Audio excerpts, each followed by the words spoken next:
واقعی مسجد اقصی پر مسلمانوں کا حق ہے؟ تاریخ اس بارے میں کیا کہتی ہے؟ ویڈیو آخر تک دیکھیں۔ تقریباً 1000 سال قبل حضرت سلیمان علیہ السلام نے اس مقام پر ایک عبادت گاہ بنوائی جس کا نام ہیکل سلیمانی تھا۔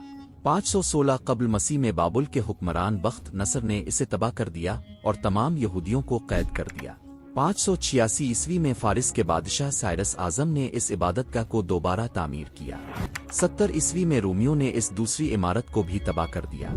جب مسلمانوں نے 637 عیسوی میں بیت المقدس پر قبضہ کیا تو یہ جگہ کھنڈرات میں تبدیل ہو چکی تھی۔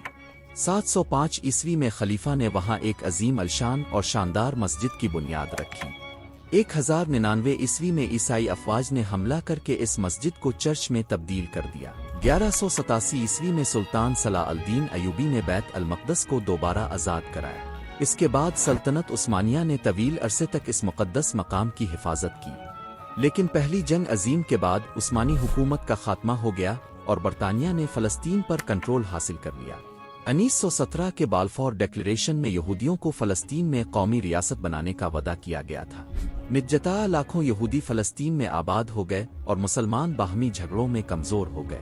آج بیت المقدس میں یہودی اپنی مذہبی سرگرمیاں انجام دے رہے ہیں۔ یہ وقت ہر مسلمان کے لیے سوچنے کا ہے۔